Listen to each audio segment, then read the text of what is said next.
নমস্কার বন্ধুরা, আশা করি সবাই ভালো আছেন। চলে এসেছি একটা নতুন ভিডিও নিয়ে। আজকে দেখাবো পটল আলু দিয়ে মাছের ডিমের তরকারি। তার জন্য আমি পটল আর আলুটাকে কুচিয়ে নিয়েছি ছোট ছোট করে, আর এই দিকে 250 গ্রাম পরিমাণ মতো মাছের ডিম নিয়ে নিয়েছি।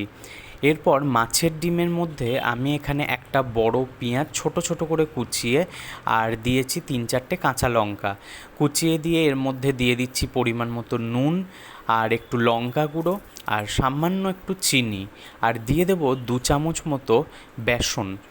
এরপর মাছের ডিমটাকে ভালো করে আমি এগুলোর সাথে মিশিয়ে মেখে নেব।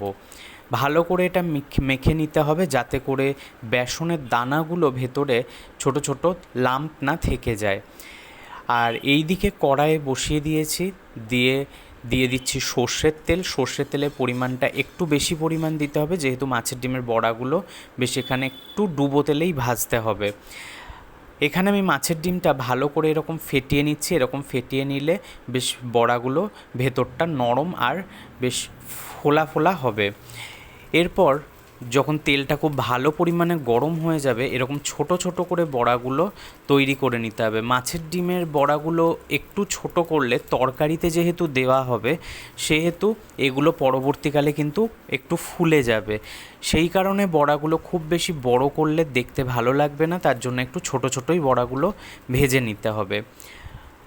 এইভাবে আমি মিডিয়াম আঁচে বড়াগুলো ভেজে নেব, যাতে করে খুব বেশি তাড়াতাড়ি ভেতর অবধি কাঁচা না থাকে, ভালো করে বড়াগুলো যাতে ভাজা হয়।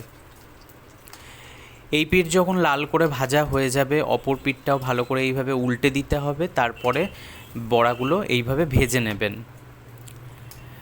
মোটামুটি আমার বড়াগুলো একটা ধাপ ভাজা হয়ে এসছে। এই রকমভাবে এটা আমি এবার তুলে নেব। এরকম প্রত্যেকটা ধাপে বড়াগুলো ভালো করে মাছের ডিমের ভেজে নিতে হবে। আমার মোটামুটি সব বড়াগুলো ভাজা হয়ে গেছে। আমি 2 ধাপে ভেজে নিয়েছি পুরো বড়াটা। এরপর কড়াইয়ে থাকা তেলটাতে পটলগুলো যেটা কুচিয়ে রেখেছিলাম সেটা ভালো করে ধুয়ে পরিষ্কার করে পটলগুলো এর মধ্যে দিয়ে দেবো। এরপর পটলগুলো বেশ এরকম যখন লাল লাল ভাজা হয়ে যাবে, একটু নরম করে এটা ভেজে তুলে রাখবো। এরপর কড়াইয়ে দিয়ে দেবো পরিমাণ মতো একটু সাদা তেল আর সর্ষের তেল মিশিয়েই দেবো। এতে এবার মশলাটা কষা হবে। দিয়ে দিচ্ছি শুকনো লঙ্কা, তেজপাতা আর একটু গোটা জিরে। তারপরে একটা বড় পেঁয়াজ ছোট ছোট করে কুচিয়ে এর মধ্যে দিয়ে দেবো। মশলা খুব বেশি দেওয়ার প্রয়োজন নেই, একটু হালকা পাতলা হলে তরকারিটা খেতে খুব ভালো লাগে। পেঁয়াজটা আমার মোটামুটি ভাজা হয়ে গেছে। আমি 1 টেবিল চামচ মতো আদা বাটা দিয়ে দেবো। আদা বাটা দেওয়ার পরে দিয়ে দেবো 5-6টা কাঁচা লঙ্কা আর অল্প একটু জল দিয়ে এরপর রেগুলার যে মশলাগুলো আমরা ব্যবহার করি, লঙ্কার গুঁড়ো, হলুদ গুঁড়ো, একটু ধনে গুঁড়ো আর একটু জিরে গুঁড়ো, এটা দিয়ে এরপর ভালো করে কষিয়ে নিতে থাকবো।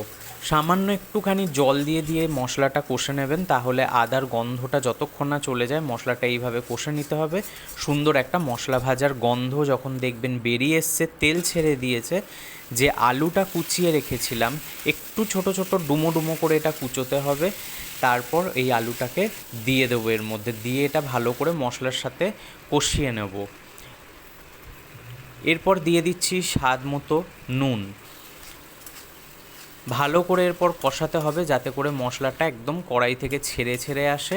আমার মোটামুটি এটা ভাজা ভাজা হয়ে গেছে। আমি একটু গরম জলও ওদিকে বসিয়ে দিয়েছি। এরপর আমি গরম জলটা এর মধ্যে দিয়ে দেবো। এটা একটু প্রথমে জলটা কিন্তু বেশি দিতে হবে। এটা এবার মোটামুটি ফুটে যখন তেল ছেড়ে আসবে, একটুখানি ভেসে উঠবে, তখন আমি ভেজে রাখা ডিম, মাছের ডিম বড়াগুলো আর পটলটা দিয়ে দেবো। জলটা একটু কম হয়ে গেছে, আমি এর মধ্যে আরেকটুখানি জল অ্যাড করে দিচ্ছি। তার কারণ এটা যেহেতু মাছের ডিমগুলো ভাজা আছে, বড়াগুলো এগুলো জল টানবে আর একটু ফুলবে, তার সাথে আলু আর এটাও সেদ্ধ হবে, পটলটাও। এই দিকে আমি একটা বড় টমেটো একটুখানি ছোট ছোট করে কুচিয়ে হাতে করে একটু স্ম্যাশ করে এটা দিয়ে দিচ্ছি। একটু পরে দিচ্ছি, তার কারণ আলুটা না হলে দরকচা হয়ে যাবে, সেদ্ধ হবে না, কারণ আমার আলুটা যেহেতু ভাজা নেই। প্রথমে আমি ভেজে দিইনি, মশলাতেই ভেজেছি। আর একটু টেস্ট বাড়ানোর জন্য আমি এখানে কিষানের একটু টমেটো সস দিয়ে দিলাম। খুব সুন্দর গন্ধ বেরোচ্ছে তরকারিটা থেকে। এরপর ভালো করে এটা আমি ফুটতে দেবো। দিয়ে দিচ্ছি একটুখানি অল্প পরিমাণ মিষ্টি। তরকারিটা আমার প্রায় হয়ে এসছে, আলুগুলো সেদ্ধ হয়ে গেছে। এটা একটুখানি ফুটিয়ে মোটামুটি ডিমের বড়াগুলো ভালো করে সেদ্ধ হয়েছে কি না দেখে নেবেন। দেখে নিয়ে যখন একটু গা মাখা হবে তখন এগুলো মোটামুটি নামিয়ে দিতে হবে তরকারিটা। আমার তরকারিটা আমি বলে সার্ভ করে দিয়েছি, খুব সুন্দর দেখতেও হয়েছে।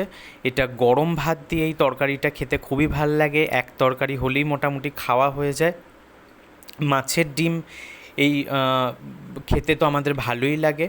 অবশ্যই এইভাবে একবার মাছের ডিমের বড়ার তরকারি আলু পটল দিয়ে করে দেখবেন, আশা করি ভালো লাগবে। ভিডিওটা ভালো লাগলে লাইক করবেন। ধন্যবাদ।